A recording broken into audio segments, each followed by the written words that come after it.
Hi students, hope you all are doing well. Welcome back to our class. In last classes we discussed about demand.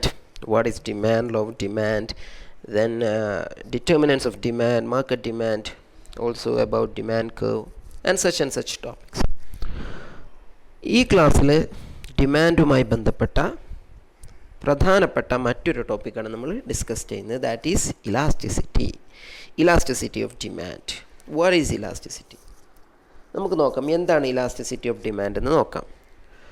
Quantity demanded of a good will change as A result of change in the size of any determinants of demand. അല്ലേ, നമ്മൾ പഠിച്ചൊരു കാര്യമാണ്. ഡിമാൻഡിനെ determine ചെയ്യുന്ന കാര്യങ്ങളിൽ മാറ്റമുണ്ടാകുന്നതോടെ എന്തിലും മാറ്റമുണ്ടാകും? ഡിമാൻഡിലും quantity ഡിമാൻഡിൽ മാറ്റമുണ്ടാകുന്നു. അഥവാ പ്രൈസ് മാറുന്നതോടുകൂടി ക്വാണ്ടിറ്റി ഡിമാൻഡ് മാറുന്നു.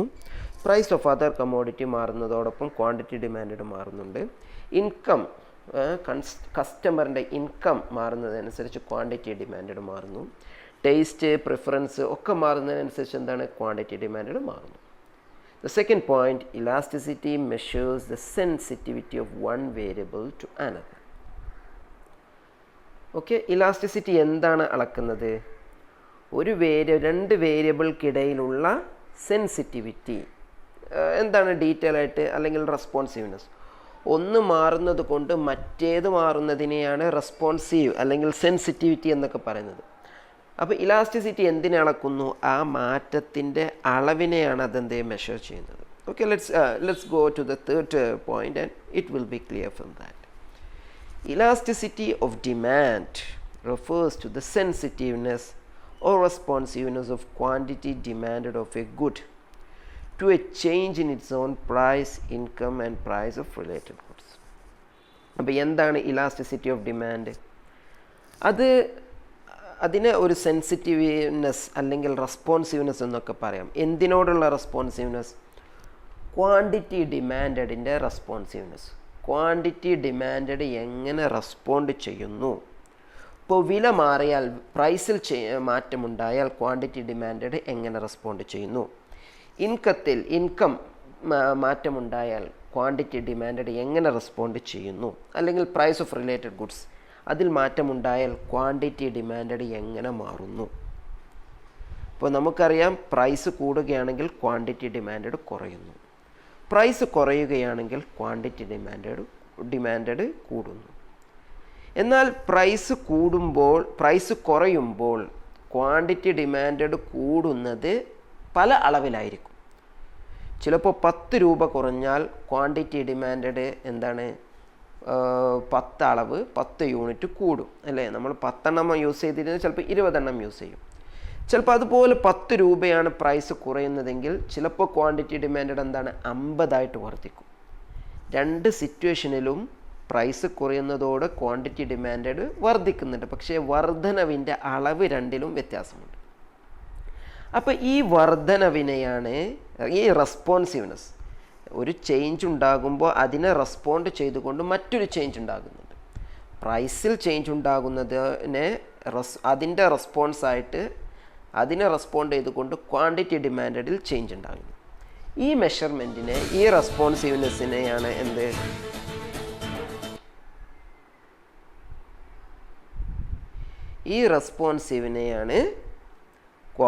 ഇലാസ്റ്റിസിറ്റി ഓഫ് ഡിമാൻഡ് എന്ന് പറയുന്നത്. ഡിമാൻഡിൽ ഉണ്ടാകുന്ന elasticity. It is A number. നാലാമത്തെ പോയിന്റ് നോക്കുക. It is A number that tells us the percentage change that will occur in the variable in response to 1% increase in another variable. അതെന്താണ്? Elasticity of demand എന്താണ്? ഒരു നമ്പറാണ്. that tells us the percentage change that will occur in the variable in response to 1% change in another variable. ഒരു വേരിയബിളിലെ 1% change മറ്റൊരു വേരിയബിളിൽ എത്ര % change ഉണ്ടാക്കുന്നുണ്ട് എന്നാണ് ഇലാസ്റ്റിസിറ്റി നമുക്ക് പറഞ്ഞു തരുന്നത്. ഇപ്പോൾ കുറച്ച് ഡൗട്ട് ഉണ്ടാകാൻ ചാൻസ് ഉള്ള കൺസെപ്റ്റാണിത്. എങ്കിൽ പോലും നമുക്ക് സ്റ്റെപ്പ് ബൈ സ്റ്റെപ്പ് ഇത് മനസ്സിലാക്കിയെടുക്കാം. അപ്പോൾ ഇലാസ്റ്റിസിറ്റി ഓഫ് ഡിമാൻഡ് എന്താണ്? പ്രൈസ് അല്ലെങ്കിൽ ഇൻകം അല്ലെങ്കിൽ പ്രൈസ് ഓഫ് റിലേറ്റഡ് ഗുഡ്സ്, ഇതിലേതെങ്കിലും ഒരു ഘടകത്തിൽ മാറ്റമുണ്ടാകുമ്പോൾ അത് എന്തിൽ മാറ്റമുണ്ടാക്കുന്നുണ്ട്? ക്വാണ്ടിറ്റി ഡിമാൻഡിൽ മാറ്റമുണ്ടാക്കുന്നുണ്ട്. അപ്പോൾ ആ മാറ്റത്തിനെയാണ് നമ്മൾ എന്ത് പറയുന്നത്? ആ മാറ്റത്തിൻ്റെ അളവിനെയാണ് നമ്മൾ എന്ത് പറയുന്നത്? ഇലാസ്റ്റിസിറ്റി ഓഫ് ഡിമാൻഡ് എന്ന് പറയുന്നത്. ഇനി അടുത്ത സ്ലൈഡ് ആകുമ്പോൾ ഒന്നുകൂടി ക്ലിയർ ആകും. There are 3 kinds of elasticity of demand. 3 തരത്തിലാണ് ഡിമാൻഡ് ഇലാസ്റ്റിസിറ്റി ഉള്ളത്. അതിലൊന്ന് എന്താണ്? Price elasticity of demand. The second one income elasticity of demand. The third one cross elasticity of demand. So what is price elasticity of demand? It measures the sensitivity of quantity demanded to change in on price of the good. ആ വസ്തുവിൻ്റെ വിലയിൽ വരുന്ന മാറ്റം quantity ഡിമാൻഡിൽ ഏത് മാറ്റം വരുത്തുന്നു, എത്തരത്തിലുള്ള മാറ്റം വരുത്തുന്നു എന്നാണ് എന്ത്? പ്രൈസ് ഇലാസ്റ്റിസിറ്റി ഓഫ് ഡിമാൻഡ് അളക്കുന്നത്. രണ്ടാമത്തേത് income elasticity of demand. What does it mean? It measures the sensitivity of quantity demanded to change in income of consumer. കൺസ്യൂമറിൻ്റെ ഇൻകം മാറുന്നതിനനുസരിച്ച് ക്വാണ്ടിറ്റി ഡിമാൻഡിൽ ഉണ്ടാകുന്ന മാറ്റത്തിൻ്റെ അളവിനെയാണ് എന്ത്? ഇൻകം ഇലാസ്റ്റിസിറ്റി ഓഫ് ഡിമാൻഡ് അളക്കുന്നത്. മൂന്നാമത്തേത് cross elasticity of demand. It analyses the responsiveness of quantity demand of one good to changes in the price of another good. നേരത്തെ നമ്മൾ സബ്സ്റ്റിറ്റ്യൂട്ട് ഗുഡ്സിനെ കുറിച്ചും കോംപ്ലിമെൻ്ററി ഗുഡ്സിനെ കുറിച്ചും പറഞ്ഞു അല്ലേ?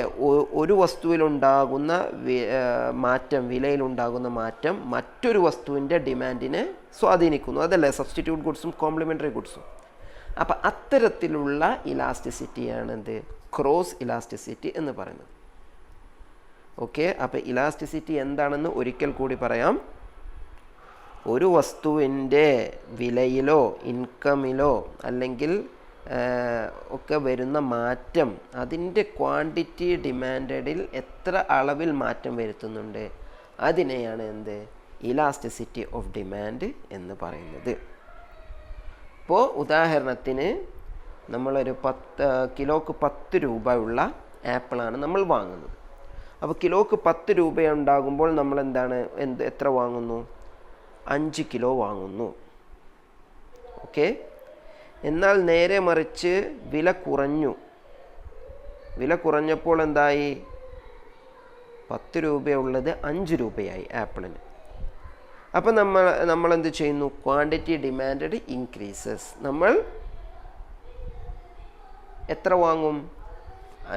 കിലോക്ക് 10 രൂപയുള്ളപ്പോൾ 5 കിലോ വാങ്ങിയിരുന്നത് നമ്മൾ കിലോക്ക് 5 രൂപ ഉണ്ടാകുമ്പോൾ 10 കിലോ വാങ്ങുന്നു. അപ്പോൾ നമ്മുടെ കൺസപ്ഷൻ ഡബിളായി.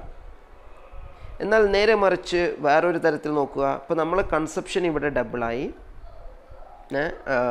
5 കിലോ ഉള്ളത് 10 കിലോ ആയി. ഇനി മറ്റൊരു വസ്തു, അത് മാംഗോ ആയിക്കോട്ടെ. മാംഗോക്ക് 20 രൂപയായിരുന്നു കിലോക്ക്. മാംഗോയുടെ വില 15 രൂപയായിട്ട് കുറഞ്ഞു. അപ്പോൾ നമ്മൾ 20 രൂപയായിരുന്നപ്പോൾ 4 കിലോ ആണ് എന്ത് ചെയ്തിരുന്നത്? ഉപയോഗിച്ചിരുന്നത്. 15 രൂപയായപ്പോൾ നമ്മളത് 5 കിലോ ആക്കി വർദ്ധിച്ചു. രണ്ടിലും എന്തുണ്ട്? മാറ്റമുണ്ട് അല്ലേ? ഒന്ന് ആപ്പിളിൽ 5 കിലോയിൽ നിന്ന് 10 കിലോ ആക്കി, എന്നാൽ മാംഗോയിൽ 4 കിലോയിൽ നിന്ന് 5 കിലോ ആക്കി. അപ്പോൾ ആപ്പിളിൻ്റെ വിഷയത്തിൽ ക്വാണ്ടിറ്റി ഡിമാൻഡ് എന്തായി? ഡബിളായി അല്ലേ? 5 10 ആയി. എന്നാൽ മാംഗോയുടെ വിഷയത്തിൽ ക്വാണ്ടിറ്റി ഡിമാൻഡ് എന്താണ്? 4-ൽ നിന്ന് 5 ആയി. അഥവാ 25% മാറ്റമാണ് ഉണ്ടായത്. മറ്റേതിൽ 100% മാറ്റമുണ്ടായി. അപ്പോൾ രണ്ടിലും ക്വാണ്ടിറ്റി ഡിമാൻഡ് വർദ്ധിച്ചിട്ടുണ്ടെങ്കിലും രണ്ടിൻ്റെയും അളവിൽ വ്യത്യാസമുണ്ട്. ഈ അളവിനെയാണ് നമ്മൾ എന്ത് പറയുന്നത്? ഇലാസ്റ്റിസിറ്റി ഓഫ് ഡിമാൻഡ് എന്ന് പറയുന്നത്. അപ്പോൾ പ്രൈസ് മൂലം ഡിമാൻഡിലുണ്ടാകുന്ന വ്യത്യാസത്തിന് പ്രൈസ് ഇലാസ്റ്റിസിറ്റി ഓഫ് ഡിമാൻഡ് എന്നും, ഇൻകം മൂലം നമ്മുടെ ക്വാണ്ടിറ്റി ഡിമാൻഡിലുണ്ടാകുന്ന മാറ്റത്തിന് ഇൻകം ഇലാസ്റ്റിസിറ്റി ഓഫ് ഡിമാൻഡ് എന്നും. ഇപ്പോൾ സബ്സ്റ്റിറ്റ്യൂട്ട് ഗുഡ്സ്, കോംപ്ലിമെൻ്ററി ഗുഡ്സിൽ എന്താണ്? മറ്റു വസ്തുക്കളിൽ ഉണ്ടാകുന്ന മാറ്റത്തിനനുസരിച്ച് നമ്മുടെ ക്വാണ്ടിറ്റി ഡിമാൻഡിൽ ഉണ്ടാകുന്ന മാറ്റത്തിന് ക്രോസ് ഇലാസ്റ്റിസിറ്റി ഓഫ് ഡിമാൻഡ് എന്നും പറയുന്നു. അപ്പോൾ നമ്മൾ ആദ്യം നോക്കുന്നത് എന്താണ്? Price elasticity of demand. ഇനി ഓരോന്നും നമ്മൾ ഡീറ്റെയിൽ ആയിട്ട് ഡിസ്കസ് ചെയ്യും. ആദ്യം നമ്മൾ price elasticity of demand. Price elasticity of demand refers to the responsiveness or sensitiveness of quantity demanded of a good to changes in its own price. ഒരു വസ്തുവിൻ്റെ തന്നെ വിലയിൽ മാറ്റമുണ്ടാകുമ്പോൾ ക്വാണ്ടിറ്റി ഡിമാൻഡഡ് ഏതെല്ലാം തരത്തിലുള്ള റെസ്പോൺസാണ് കാണിക്കുന്നത്, മാറ്റമാണ് കാണിക്കുന്നത്, അതിൻ്റെ അളവിനെയാണ് എന്ത് പ്രൈസ് ഇലാസ്റ്റിസിറ്റി ഓഫ് ഡിമാൻഡ് എന്ന് പറയുന്നത്. ഇനി അതെങ്ങനെയാണ് അളക്കുന്നത്? Price elasticity of demand is given by the percentage change in quantity demanded of a good. അതിൻ്റെ ക്വാണ്ടിറ്റി ഡിമാൻഡിലുണ്ടാകുന്ന എത്ര ശതമാനം മാറ്റമാണ് ഉണ്ടാകുന്നത്, അത് ഹരിക്കണം divided by the percentage change in its price. വിലയിലുണ്ടാകുന്ന മാറ്റത്തിൻ്റെ ശതമാനവും ക്വാണ്ടിറ്റി ഡിമാൻഡിലുണ്ടാകുന്ന മാറ്റത്തിൻ്റെ ശതമാനവും തമ്മിൽ ഹരിക്കുമ്പോഴാണ് നമുക്ക് എന്ത് കിട്ടുക? പ്രൈസ് ഇലാസ്റ്റിസിറ്റി ഓഫ് ഡിമാൻഡ് കിട്ടുക. അപ്പോൾ പ്രൈസ് ഇലാസ്റ്റിസിറ്റി എൻ്റെ ഇക്വേഷൻ, എൻ്റെ മൂന്നാമത്തെ പോയിന്റ് നോക്കുക. ഇ എന്നത് ഇലാസ്റ്റിസിറ്റിയെ സൂചിപ്പിക്കുന്നു, പി എന്നത് എന്താണ്? പ്രൈസ് ഇലാസ്റ്റിസിറ്റി ആണ് എന്ന് സൂചിപ്പിക്കുന്നു. Is equal to percentage change in quantity, percentage change in demand for the good ഹരിക്കണം percentage change in the price of the good. അല്ലേ? ഇങ്ങനെയാണ് നമുക്ക് എന്ത് പ്രൈസ് ഇലാസ്റ്റിസിറ്റി കിട്ടുക. അത് ഈസ് ഈക്വൽ ടു, ഇനി നിങ്ങളൊരു ഫോർമുല കണ്ടിട്ടുണ്ടാകും, ഒരു ട്രയാങ്കിൾ അല്ലേ, ചേഞ്ച് ഇൻ ക്യൂ ഹരിക്കണം ക്യൂ ഇൻറ്റു 100. ഇങ്ങനെയാണ് നമ്മളൊരു വസ്തുവിൻ്റെ പെർസെൻറ്റേജ് നോക്കുക അല്ലേ. അപ്പോൾ ആ ഒരു ട്രയാങ്കിൾ ചിഹ്നം എന്താണ്? ചെറിയൊരു ട്രയാങ്കിൾ ചിഹ്നം, അത് ഒരു ഗ്രീക്ക് ലെറ്ററാണിത്. അതിനെ നമ്മൾ ചേഞ്ച് ഇൻ, മാറ്റത്തിനെ സൂചിപ്പിക്കാനാണ് മാത്സിൽ നമ്മൾ ഉപയോഗിക്കുന്നത്. അപ്പോൾ അതാണ് നമ്മൾ കൊടുത്തത് എന്ത്? ചേഞ്ച് ഇൻ ക്യൂ, ക്വാണ്ടിറ്റിയിൽ എത്ര മാറ്റമുണ്ടായി ഹരിക്കണം ക്വാണ്ടിറ്റി ഇൻറ്റു 100. അപ്പോൾ നമ്മളൊന്ന് നമ്മുടെ പഴയ എക്സാമ്പിൾ വെച്ച് നോക്കുക, ആപ്പിളിൻ്റെ എക്സാമ്പിൾ വെച്ച് നോക്കുക. അവിടെ നമ്മൾ എത്രയായിരുന്നു ക്വാണ്ടിറ്റി ഡിമാൻഡ്? ആദ്യം ക്വാണ്ടിറ്റി ഡിമാൻഡ് ചെയ്ത് എത്രയായിരുന്നു? 5 കിലോ ആയിരുന്നു. അത് എത്രയായി വർദ്ധിച്ചു? 10 കിലോ ആയി വർദ്ധിച്ചു. അപ്പോൾ ചേഞ്ച് ഇൻ ക്വാണ്ടിറ്റി ഡിമാൻഡ്, അവിടെ മാറ്റം വന്നത് എത്ര?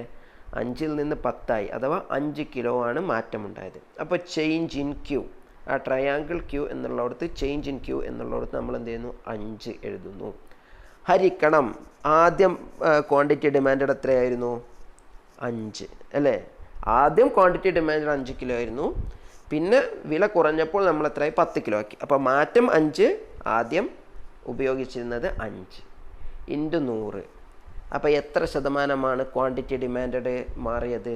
Percentage change in demand for the good 100% മാറ്റമാണ് എന്തിലുണ്ടായത്?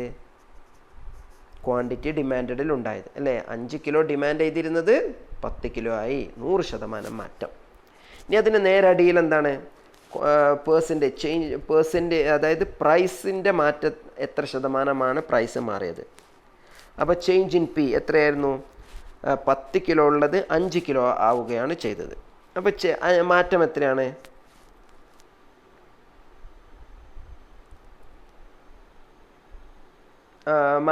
അവിടെ മാറ്റം എത്രയാണ് ഉണ്ടായത്? പ്രൈസിലുള്ള മാറ്റം 5 രൂപ. ഓക്കെ, 5 രൂപയുള്ളത് അല്ല 10 രൂപയുള്ളത് 5 ആവുകയാണ് ചെയ്തത്. അപ്പോൾ മാറ്റം എത്രയാണ്? 5. പ്രൈസ് എത്രയാണ്? മുമ്പുണ്ടായിരുന്ന പ്രൈസ് 10 ഇൻറ്റു 100. അപ്പോൾ എത്ര ശതമാനം മാറ്റമാണ് വിലയിലുണ്ടായത്? വിലയിൽ 50% മാറ്റമാണ് ഉണ്ടായത് അല്ലേ. അപ്പോൾ അതാണ് എന്ത്? അപ്പോൾ നമ്മുടെ ഇവിടെ ഇലാസ്റ്റിസിറ്റി നമ്മൾ കണക്ക് കൂട്ടുമ്പോൾ എത്രയൊക്കെ കിട്ടും? 100 ഹരിക്കണം 50 നമുക്ക് 2 കിട്ടുക. Price elasticity is equal to 2. Okay, നമുക്ക് ഈ ഇക്വേഷൻ മറ്റൊരു തരത്തിൽ, ഇത് ഈ രീതിയിൽ നമുക്ക് എപ്പോഴും കിട്ടിക്കൊള്ളണമെന്നില്ല. ഈ ഇക്വേഷൻ നമ്മൾ സിംപ്ലിഫൈ ചെയ്ത് ഏറ്റവും ചെറിയ രീതിയിലാക്കുന്നുണ്ട്. അപ്പോൾ എന്താണ്? അതിൽ നിന്ന് ഈസിക്കൽ ടു ഇട്ട് കൊടുത്താൽ മുകളിലും 100 ഉണ്ട്, അടിയിലും 100 ഉണ്ട്, ഇൻറ്റു 100. അപ്പോൾ അത് രണ്ടും നമ്മൾ കട്ട് ചെയ്യും. അപ്പോൾ നമുക്ക് എന്ത് കിട്ടി? Change in Q by Q ഹരിക്കണം change in P by P. ഇനി ഈസിക്കൽ ടു ഇത് നമ്മൾ മറ്റൊരു രീതിയിൽ എഴുതുകയാണ്. ചേഞ്ച് ഇൻ ക്യൂ ഹരിക്കണം Q divided by change in P by P. നിങ്ങൾക്ക് സിമ്പിൾ മാത്സ് ആണിത്, മനസ്സിലാകുന്നുണ്ടാകുമെന്ന് വിചാരിക്കുന്നു. ഈസ് ഈക്വൽ ടു നമ്മൾ 10ാം ക്ലാസ് വരെയുള്ള മാത്സിൽ പഠിച്ചതാണെന്ത്? ഇത്തരത്തിൽ ഹരിക്കാൻ ഒന്നിനെ കിട്ടിയാൽ അതിനെ ഗുണിക്കാൻ മാറ്റുകയാണെങ്കിൽ, മൾട്ടിപ്ലിക്കേഷനിലേക്ക് മാറ്റുകയാണെങ്കിൽ നമ്മൾ ചെറിയൊരു മാറ്റം വരുത്തും. എന്താണ്? Is equal to change in Q by Q into, ഇവിടെ എന്തായിരുന്നു? Change in P by P ആയിരുന്നു. അപ്പോൾ അവിടെ ഡിവിഷൻ ആയിരുന്നു, അഥവാ ഹരിക്കലായിരുന്നു. അപ്പോൾ അതിനെ ഗുണിക്കലാക്കി മാറ്റുമ്പോൾ രണ്ടാമത്തെ ഭാഗത്ത് നമ്മൾ എന്താണ്? ചെറിയൊരു മാറ്റം. അടിയിലുള്ള പീനെ മുകളിലേക്കിടുന്നു, മുകളിലുള്ള ചേഞ്ച് ഇൻ പീനെ അടിയിലേക്കിടുന്നു. അല്ലേ? ഇത് നിങ്ങളൊക്കെ 10ാം ക്ലാസ് വരെയുള്ള മാത്സിൽ പഠിച്ച ഇതായിരിക്കും. ഇംഗ്ലീഷിൽ അതിന് റെസിപ്രോക്കൽ എന്ന് പറയും. മലയാളത്തിൽ എന്താണ് പറയുക എന്നുള്ളത് എനിക്ക് അറിയില്ല. ഓക്കെ, നമ്മൾ റെസിപ്രോക്കൽ അഥവാ ഒരു ഫ്രാക്ഷന് അതിൻ്റെ ന്യൂമറേറ്ററും ഡിനോമിനേറ്ററും നേരെ തിരിച്ച് മുകളിലുള്ളത് അടിയിലും അടിയിലുള്ളത് മുകളിലുമാക്കി ഇടുന്നതിനെയാണ് എന്ത്? റെസിപ്രോക്കൽ എന്ന് പറയുന്നത്. അപ്പോൾ ഹരിക്കാനുള്ള ഒന്നിനെ ഗുണിക്കുന്ന രീതിയിലാക്കണമെങ്കിൽ നമുക്കെന്താണ്? അതിൻ്റെ റെസിപ്രോക്കൽ ഇട്ട് കൊടുത്താൽ മതി. അപ്പോൾ ഇങ്ങനെ ഇട്ട് ആ ബോക്സിലുള്ളതാണ് എന്ത്? ഇലാസ്റ്റിസിറ്റി, പ്രൈസ് ഇലാസ്റ്റിസിറ്റീൻ്റെ ഫൈനൽ ഇക്വേഷൻ. അപ്പോൾ ചേഞ്ച് ഇൻ ക്യൂ, അപ്പോൾ ബൈ ഹരിക്കണം change in P into P by Q. നമ്മളിഞ്ഞ് നോക്കുക, ചേഞ്ച് ഇൻ ക്യൂ എത്രയാണ് ഇവിടെ വന്നത്? ചേഞ്ച് ഇൻ ക്യൂ 5 അല്ലേ? Change in P 5. പി എത്രയായിരുന്നു? ആദ്യം പ്രൈസ് എത്രയായിരുന്നു? 10. 10ൽ നിന്ന് 5ആയി കുറയുകയാണ് ചെയ്യുന്നത്. അപ്പോൾ ആദ്യത്തെ പ്രൈസ് 10. ആദ്യത്തെ ക്വാണ്ടിറ്റി എത്രയായിരുന്നു? 5. ക്വാണ്ടിറ്റി 5 കിലോയിൽ നിന്ന് 10 കിലോ ആവുകയാണ് ചെയ്തത്. അപ്പോൾ ആദ്യത്തെ ക്വാണ്ടിറ്റി 5. അപ്പോൾ change in Q 5, change in P 5. അപ്പോൾ അവിടെ എന്തായിരിക്കും? 1 ഗുണിക്കണം പി എത്ര? 10 ഹരിക്കണം ക്യൂ എത്ര? 5. അപ്പോൾ 10/5 2. അപ്പോൾ നേരത്തെ നമ്മൾ ഫസ്റ്റ് കൂട്ടിയപ്പോഴും നമുക്ക് 2 കിട്ടി, ഇപ്പോൾ കൂട്ടിയപ്പോഴും 2 കിട്ടി. അപ്പോൾ ഇതാണ് എന്ത്? പ്രൈസ് ഇലാസ്റ്റിസിറ്റിയുടെ ഏറ്റവും final equation. Okay, since price and quantity demanded are inversely related, the coefficient of price elasticity of demand is a negative number. അല്ലേ? പ്രൈസും ക്വാണ്ടിറ്റി ഡിമാൻഡും തമ്മിൽ നെഗറ്റീവ് റിലേഷനാണ് ഉള്ളത്. അതുകൊണ്ട് തന്നെ എന്താണ്? നമുക്ക് ഇലാസ്റ്റിസിറ്റി കിട്ടുമ്പോഴും അതൊരു മൈനസ് നമ്പർ ആയിരിക്കും എപ്പോഴും. പക്ഷേ for simplicity we will always refer to the absolute value of elasticity. പക്ഷേ നമ്മുടെ എളുപ്പത്തിന് വേണ്ടി നമ്മൾ എന്ത് ചെയ്യുന്നു? ആ മൈനസ് ഒഴിവാക്കിയിട്ടാണ് എപ്പോഴും, എത്രയാണ് ഇലാസ്റ്റിസിറ്റി എന്ന് ചോദിക്കുമ്പോൾ ആ മൈനസ് ഒഴിവാക്കിയിട്ടാണ് നമ്മളെപ്പോഴും പറയാറുള്ളത്. Price elasticity of demand is a pure number and that it has no units of measurement attached to it. ആ മൂന്നാമത്തെ പോയിന്റ് പറയുന്നത് എന്താണ്? പ്രൈസ് ഇലാസ്റ്റിസിറ്റി ഒരു പ്യുവർ നമ്പറാണ്. പ്യുവർ നമ്പർ എന്ന് പറഞ്ഞാൽ അതിനിപ്പോൾ ഉദാഹരണത്തിന് പ്രൈസിന് റുപ്പീസ് എന്ന് നമ്മൾ പറയും, ക്വാണ്ടിറ്റിക്ക് എന്താണ്? നമ്മൾ കിലോ അല്ലെങ്കിൽ ഗ്രാം എന്നൊക്കെ ഉണ്ടാകും നമ്മൾ അളക്കുമ്പോൾ. പക്ഷേ അവസാനം ഇലാസ്റ്റിസിറ്റി പുറത്തു വരുമ്പോൾ നമ്മൾ അതിന് ആ തരത്തിലുള്ള ഒരു യൂണിറ്റും കൊടുക്കുകയില്ല. നമ്മളിപ്പോൾ change in quantity, change in പ്രൈസൊക്കെ പറഞ്ഞു. പ്രൈസിലുണ്ടായ മാറ്റം എത്ര? ₹5 ആണ് പ്രൈസിലുണ്ടായ മാറ്റം. ക്വാണ്ടിറ്റിയിലുണ്ടായ മാറ്റം എത്രയാണ്? 5 കിലോ. അപ്പോൾ കിലോ റുപ്പീസ് എന്നുള്ള യൂണിറ്റുകളൊന്നും ഇലാസ്റ്റിസിറ്റി ആയിട്ട് പുറത്തു വരുമ്പോൾ നമ്മൾ ഉപയോഗിക്കില്ല എന്നാണ് ആ പോയിന്റ് പറഞ്ഞത്. The above formula is called point elasticity formula. മുകളിൽ നമ്മൾ കൊടുത്ത ഫോർമുലക്കാണ് എന്ത് പറയുക? പോയിന്റ് ഇലാസ്റ്റിസിറ്റി ഫോർമുല ഓഫ് എന്ത്? Price elasticity. ബിക്കോസ്, കാരണം എന്താണ് അങ്ങനെ പറയാൻ കാരണം? It measures elasticity at a point on the demand. Demand കർവിൻ്റെ ഒരു പോയിന്റിലുള്ള ഇലാസ്റ്റിസിറ്റിയാണ് അത് അളക്കുന്നത്. അതുകൊണ്ടാണ് നമ്മൾ അതിന് പോയിന്റ് ഇലാസ്റ്റിസിറ്റി ഓഫ് ഡിമാൻഡ് എന്ന് പറയുന്നത്. ഓക്കെ, അപ്പോൾ ഈ കൺസെപ്റ്റ് നിങ്ങൾക്ക് ക്ലിയർ ആയിട്ടുണ്ടാകുമെന്നാണ് ഞാൻ വിചാരിക്കുന്നത്. ഇനി ചെറിയ ഒരു ടോപ്പിക്കും കൂടി, ആർക്ക് ഇലാസ്റ്റിസിറ്റി. എന്താണ് ആർക്ക് ഇലാസ്റ്റിസിറ്റി? നേരത്തെ നമ്മൾ പറഞ്ഞു ഡിമാൻഡ് കർവിൻ്റെ ഒരു പോയിന്റിലുള്ള ഇലാസ്റ്റിസിറ്റിയാണ് നമ്മൾ ആ ഇക്വേഷൻ വെച്ച് അളക്കുന്നത്. നേരെ മറിച്ച് മാറ്റം, അതായത് പ്രൈസിലും ക്വാണ്ടിറ്റിയിലും ഉണ്ടായ മാറ്റം വലിയ മാറ്റമാണെങ്കിൽ, ഉദാഹരണത്തിന് ഇപ്പോൾ ഈ ഫിഗർ ഗ്രാഫിൽ കാണുന്ന പോലെ എ മുതൽ ബി വരെ, എയിൽ നിന്ന് ബിയിലേക്കാണ് മാറ്റമുണ്ടായത്. എ എന്ന പോയിന്റിൽ price P1, quantity demanded Q1. Price എന്ത് ചെയ്തു? P2 ആയി കുറഞ്ഞു. അപ്പോൾ ക്വാണ്ടിറ്റി ഡിമാൻഡഡ് Q2 ആയി വർദ്ധിച്ചു. അപ്പോൾ ഇവിടെ വലിയ മാറ്റമാണ് ഉണ്ടാകുന്നത്. അപ്പോൾ നമുക്ക് ഇലാസ്റ്റിസിറ്റി ഒരു പോയിന്റിൽ അളക്കുക സാധ്യമല്ല. അപ്പോൾ A to B, A B എന്ന ആ ഒരു ലൈൻ, അത് ആ രണ്ട് പോയിൻറ്റും ജോയിൻ ചെയ്താൽ നമുക്കൊരു ലൈന് കിട്ടും. ആ മൊത്തം ലൈനിൻ്റെ ഇലാസ്റ്റിസിറ്റിയാണ് നമ്മൾ അളക്കേണ്ടത്. അപ്പോൾ ഫസ്റ്റ് പോയിന്റ് നോക്കുക. When the price change is large we have to measure elasticity over an arc of the demand curve. നമുക്ക് ആ ആർക്ക് മൊത്തം എ മുതൽ ബി വരെയുള്ള ആർക്ക് എന്ന് പറഞ്ഞാൽ നിങ്ങൾക്ക് മനസ്സിലാവും തോന്നുന്നു, ചെറിയ വളഞ്ഞ ലൈനിനെയാണ് ആർക്ക് എന്ന് പറയുന്നത്. Okay, an arc of the demand curve rather than at A specific point. അപ്പോൾ നമുക്കിവിടെ ഇലാസ്റ്റിസിറ്റി എ ബി എന്ന ആർക്കിലാണ് നമുക്ക് ഇലാസ്റ്റിസിറ്റി അളക്കേണ്ടത്, അല്ലാതെ ഒരു പോയിന്റിലല്ല. The arc elasticity measures elasticity of demand between 2 points on the demand curve. Demand കർവിലെ 2 പോയിന്റുകൾക്കിടയിലുള്ള ഇലാസ്റ്റിസിറ്റിയാണ് എന്ത് ആർക്ക് ഇലാസ്റ്റിസിറ്റി അളക്കുന്നത്, അല്ലേ? എ ബി എന്ന 2 പോയിന്റുകൾക്കിടയിൽ. കാരണം വലിയ തരത്തിലാണ് എന്ത് ക്വാണ്ടിറ്റി ഡിമാൻഡിൽ മാറ്റമുണ്ടായിരുന്നത്. അപ്പോൾ ഈ 2 പോയിന്റിനിടയിലുള്ള ഇലാസ്റ്റിസിറ്റിയാണ് നമ്മൾ അളക്കേണ്ടത്. That is arc elasticity is a measure of average elasticity. അതായത് ആവറേജ് ഇലാസ്റ്റിസിറ്റിയാണ്. അപ്പോൾ നമ്മുടെ ഇതിൻ്റെ മെഷർമെൻറ്റ് എങ്ങനെയാണ് വരുന്നത്? പോയിൻ്റ് എൻ്റെ ഇലാസ്റ്റിസിറ്റി നമ്മൾ അളക്കും, പോയിൻ്റ് ബിൻ്റെ ഇലാസ്റ്റിസിറ്റി അളക്കും, എന്നിട്ട് രണ്ടിൻ്റെയും ആവറേജ് എടുക്കും. ഓക്കെ, പക്ഷേ ഇക്വേഷൻ അങ്ങനെയല്ല വരുന്നത്. ഇക്വേഷനിൽ ചെറിയൊരു മാറ്റമുണ്ട്, എളുപ്പമാണ്. 4ാമത്തെ പോയിന്റ് നോക്കുക. The arc elasticity measures elasticity at the point of the code that connects the 2 points A and B on the demand curve defined by initial and new price level. അപ്പോൾ നമ്മൾ ഈ വളഞ്ഞ ലൈനിന് ഇലാസ്റ്റിസിറ്റി അളക്കാൻ ബുദ്ധിമുട്ടുള്ളത് കൊണ്ട് നമ്മൾ എന്ത് ചെയ്യുന്നു? ആ 2 പോയിൻറ്റും തമ്മിൽ ജോയിൻ ചെയ്ത് ഒരു സ്ട്രെയിറ്റ് ലൈൻ വരക്കുന്നു. എന്നിട്ട് ആ ലൈനിൻ്റെ ഇലാസ്റ്റിസിറ്റിയാണ് നമ്മൾ അളക്കുന്നത്. അപ്പോൾ നമ്മൾ ആർക്ക് ഇലാസ്റ്റിസിറ്റിയെ കുറിച്ചാണ് പറഞ്ഞു വരുന്നത്. നമ്മുടെ മാറ്റം പ്രൈസിലും ക്വാണ്ടിറ്റി ഡിമാൻഡിലും ഉണ്ടായ മാറ്റം വലിയ മാറ്റമാണെങ്കിൽ കഴിഞ്ഞ സ്ലൈഡിൽ പറഞ്ഞതുപോലെ ഒരു ഇക്വേഷൻ, ആ ഒരു പോയിൻ്റ് ഇലാസ്റ്റിസിറ്റി വെച്ച് ഇവിടെ ഇലാസ്റ്റിസിറ്റി അളക്കാൻ സാധ്യമല്ല. ഇവിടെ കർവ് അഥവാ ആർച്ച് വളഞ്ഞത് കൊണ്ട് തന്നെ നമ്മൾ എന്ത് ചെയ്യുന്നു? ആ 2 പോയിൻ്റ് ഏതാണോ ആദ്യത്തെ പോയിൻ്റ്, രണ്ടാമത് വന്ന പോയിൻ്റ് ഏതാണോ അത് രണ്ടും തമ്മിൽ ജോയിൻ ചെയ്തൊരു ലൈൻ വരയ്ക്കുകയും ആ 2 പോയിൻറ്റിൻ്റെ ഇലാസ്റ്റിസിറ്റി എടുത്ത് അതിൻ്റെ ആവറേജ് ആയിട്ടാണ് നമ്മൾ എന്ത് ചെയ്യുക? ആർക്ക് ഇലാസ്റ്റിസിറ്റി കാണുന്നത്. ഓക്കെ, ഇനി അതിൻ്റെ ഇക്വേഷൻ എന്താണെന്നുള്ളത് നോക്കാം.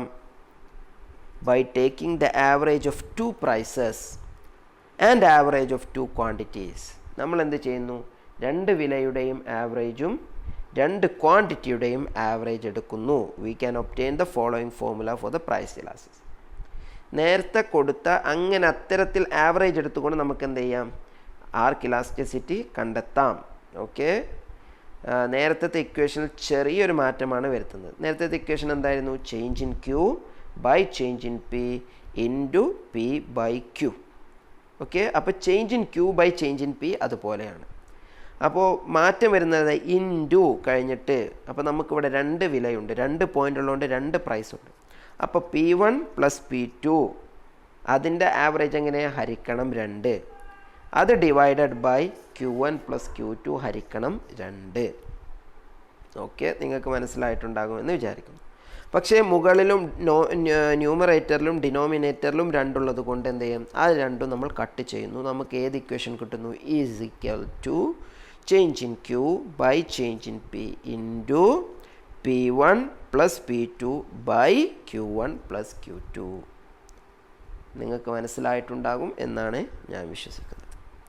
3ാമത്തെ point, the new formula is called, ഈ ഫോർമുലയാണ് എന്ത് പറയുന്നത്? Arc elasticity of demand formula, അല്ലെങ്കിൽ average elasticity of demand formula. Okay, ഏത് പേര് വിളിച്ചാലും കുഴപ്പമൊന്നുമില്ല. Arc elasticity formula should be used when the change in price is somewhat large. എപ്പോഴാണ് നമ്മൾ ആർക്ക് ഇലാസ്റ്റിസിറ്റി യൂസ് ചെയ്യുന്നത്? പ്രൈസിലുണ്ടാകുന്ന മാറ്റം വലിയ മാറ്റമാണെങ്കിലാണ്. ചെറിയ മാറ്റമാണെങ്കിൽ നമുക്ക് പോയിൻ്റ് ഇലാസ്റ്റിസിറ്റി നമ്മൾ ഫസ്റ്റ് പറഞ്ഞ ഇക്വേഷൻ മതി. പക്ഷെ മാറ്റം വലിയ മാറ്റമാണെങ്കിൽ നമ്മൾ എന്താണ് യൂസ് ചെയ്യുക? നമ്മൾ ആർക്ക് ഇലാസ്റ്റിസിറ്റി ഫോർമുലയാണ് യൂസ് ചെയ്യുക. അപ്പോൾ നിങ്ങൾക്ക് മനസ്സിലായിട്ടുണ്ടാകുമെന്ന് വിശ്വസിക്കുന്നു. ഓക്കെ, അപ്പോൾ ഡൗട്ട്സ് ഉണ്ടെങ്കിൽ നിങ്ങൾ ക്ലാരിഫൈ ചെയ്യുക. See you, by.